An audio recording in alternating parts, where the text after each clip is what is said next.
Αγνή παρθένε δεσποινα, αχράντε θε. Света Гора е царство без круна, држава без војска, земја без жена, богатство без пари, мудрост без школо, кујна без масло, молитва без престан, врска со небесата без прекин, славење на Христос без замор, смрт без жалење.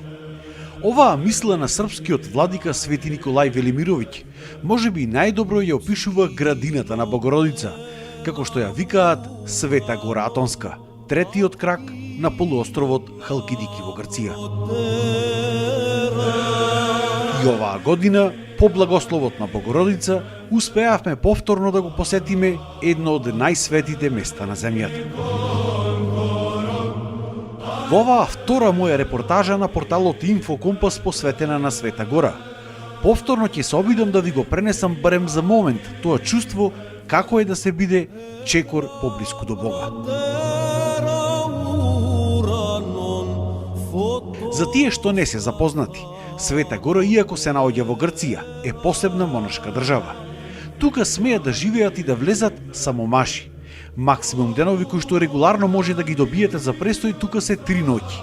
За повеќе денови треба да се добие посебен благослов од игуменот на некој од манастирите. Но исто така е потребно да добиете и виза, која што ја дава исто така или некој од манастирите, или пак канцеларијата на Света Гора во Солун, каде што се аплицира. Од Прилеп тргнавме околу 22:30 часот и во градот Уранополис, или во превод Небесен град, стигнавме околу 5 часот утрината. Канцеларијата за издавање на визи отвораше во 6 часот, па моравме да чекаме да отвори околу 1 час. Автомобилот може да го паркирате на блискиот паркинг, каде паркингот за 4 дена чини околу 20 евра.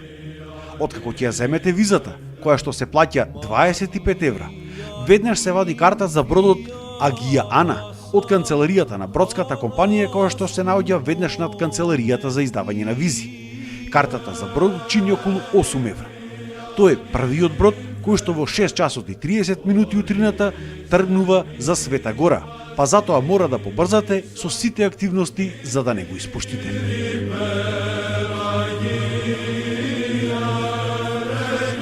Како што ја објасни во претходната репортажа, на Света Гора се стигнува само со брод, нема патишта. Има вкупно 20 манастири и 17 скитови, кои што се општежителни, односно каде монасите живеат во братства. Но исто така има и самостојни келии, каде живее и се подвизува по само еден монах, кој што од време на време слегува во манастирите за да се причести на светата литургија. Овие келии ќе ги видиме малку подоцна во репортажата. Секој манастир си има свое пристаниште. Откако ќе ги поминете пристаништата Јованјица на српскиот манастир Хиландар и Арсаната на бугарскиот манастир Зограф, пред вас се отвара манастирот Дохијар, што во превод значи гостоприемник.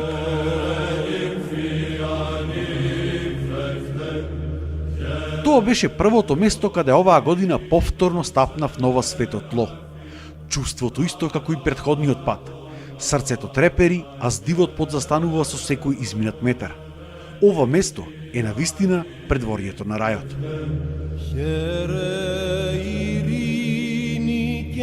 Дохијар е мал, но многу убав манастир. Пристигнавме на крајот на литургијата, но имавме можност да присуствуваме на похвалната песна која што монасите започнаа да ја пеат пред чудотворната икона на Богородица, насловена Брзопослушница, која што од 1664 година се наоѓа во нишата пред влезот на манастирската трпеза. 40 монаси во еден глас со песни ја славеа Богородица. Чувство и слика која што единствено може да се доживее на Света Гора. За жал, не е дозволено снимање во црквата и на службите од монасите. По 15 на минути од молитвите упатени кон Богородица, заедно со сите присутни верници се поклонивме на иконата.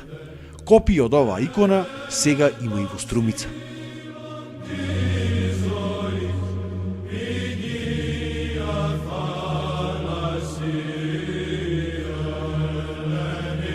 Од манастирот Дохијар пешки се упативме кон соседниот манастир Ксенофонт.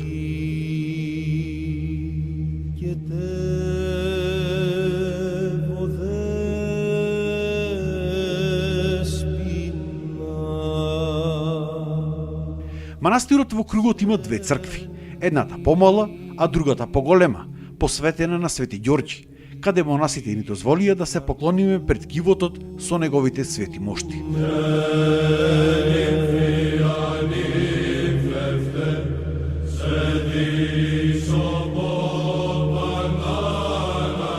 Од манастирот Ксенофонт, повторно пешки, се упативме кон рускиот манастир Свети Пантелеймон.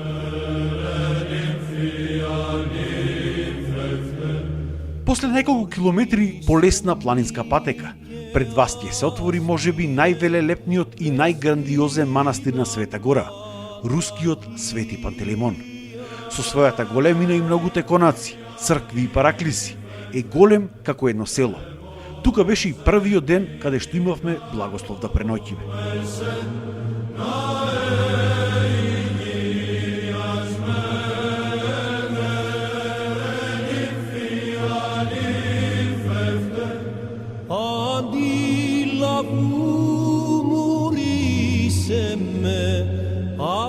Штом пристигнавме тука и пред да се сместиме во нашите соби, еден од монасите не однесе да се поклониме на моштите од огромен број светители кои што ги имаат тука. Практично во цел еден параклис, внатре од левата и десната страна на полиците, се поставени кивотите со мошти на Свети Силоан Атонски, Свети Јован Крстител, дел од моштите на Света Ана, мајката на Богородица, Свети Василий Велики, Свети Григорий Богослов, Свети Јован Златоуст, Свети Никола, Свети апостол Андреј Првоповикан, Свети архијакон Стефан, Свети Ѓорѓи, Свети апостол Лука и многу други светители и маченици. Мария, Дево чистая, Пресвятая Богородице. Според типикот на сите манастири на Света Гора, вечерната служба почнува во 17 часот и трае околу час и половина, пошто следува трпеза за сите присутни. На Света Гора во скоро сите манастири има две трпези. Едната наутро, после литургијата, а другата навечер, после вечерната богослужба.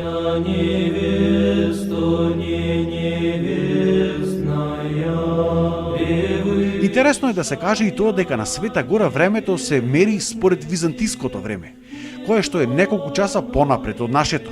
Па така често пати низ манастирите се поставени по 2 часовници, како овој во рускиот манастир, каде што се отчитува грчката временска зона и византиското мерење на времето.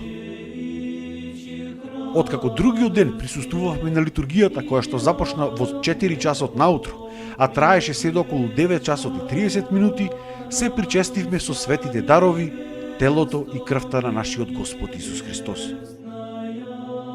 После утринската трпеза се упативме со брод кон второто наше преноќиште, манастирот Григоријат.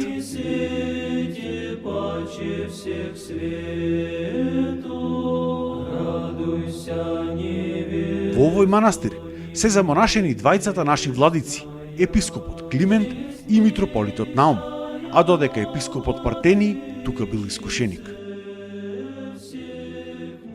Откако се сместивме во гостинските конаци, пешки се упативме кон манастирот Симоно Петра, манастир изграден околу 380 метри над морското ниво, на една голема карпа во 1257 година, и кој што представува вистинско архитектонско чудо за времето кога бил изграден.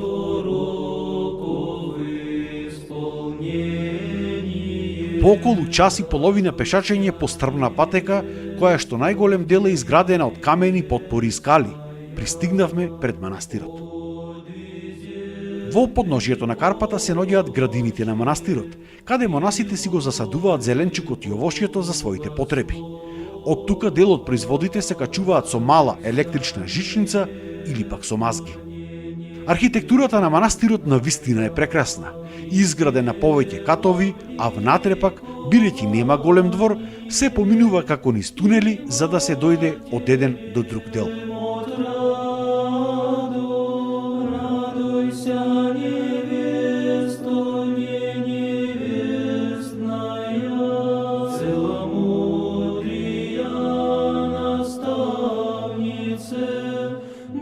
И тука во црквата се поклонивме на светите мошти на Света Марија Магдалена, Свети Трифун, честица на честниот крст и уште неколку други светители.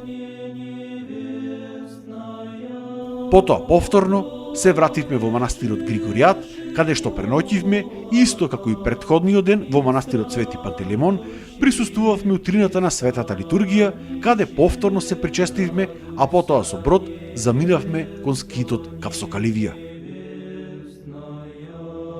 Пред да стигнеме таму, има можност од бродот да ги погледнете скитовите Неа скит и скитот Света Ана, како и областа Карулја, најсуровиот дел на Света Гора или уште како што ја нарекуваат и Светогорската пустина. Ова е делот каде животот на монасите аскети се задржал најавтентично како од првите денови на монаштвото. Тука монасите живеат во мали куќарки, изградени од по некој плитар, камен, штици и ливени покриви. Живот кој за современиот човек денес е незамислив, а голем дел можеби и не веруваат ниту дека постои вакво место, каде што луѓето постојано се молат, спијат по само некој час, а јадат можеби еднаш на неколку дена. Тука постојано, со секое откуцување на срцето на монасите, па дури и кога спијат, одекнува Исусовата молитва. Господи Исусе Христе, Сине Божи, помилувај ме грешниот. Всех сирых и вдов утешение, в бедах и в скорбях помощи. По Карулја е следната наша постојка скитот Кавсокаливија. Тука, на пристаништето не пречекаа голем број мазги, кои што ги носат потребните работи за монасите, затоа што искачувањето до горе е на вистина стрмно. Од Кавсокаливија, без големи задржувања и закаснувања, се упативме кон испосницата на Свети Нил. Оваа планинска патека, после искачувањето на врвот Атос, може би една од најтешките на Света Гора. Се движевме по навистина тежок и стрмен терен, преполн со камењарници. Испосницата на Светиот Нил е местото каде што се подвизувал овој голем светител. Денес тука во пештерката има мала црквичка, а сретнавме еден монах кој што живееше во блиските келии. Од тука започнаваме да слегуваме кон манастирот Велика Лавра, последното место каде што требаше да преноќиме. После навистина тешки и напорни околу 7 часа пешачење од Кавсокаливија стигнавме до Велика Лавра. Местото каде што во 963 година практично започнало се. Тоа е првиот манастир на Света Гора изграден од страна на Свети Атанасий Атонски. Мария, Дево чистая, Пресвятая Богородице, радуй. Иако тогаш другите монаси, кои што живееле тука по околните пештери, се побуниле на оваа негова идеја за изградба на манастир, но блискоста со византиските цареви му помогнала да го изгради велелепниот и единствен за тоа време општожителен манастир на Света Гора, каде монасите започнале да живеат во братство. Потоа се донесол типик како треба да функционира еден манастир, кој што типик подоцна го преземаат и сите манастири кои што се градат тука. До Велика Лавра нема брод. Тој манастир се наоѓа од источната страна на полуостровот. Откако се сместивме во собата одредена за нас, се поклонивме на гробот и моштите на Свети Атанасий Атонски. Металниот крст од 4 килограми кој што овој светител го носел секогаш на вратот додека служил литургија, моштите на Свети Јован Кукузел, Свети Василий Велики и многу други.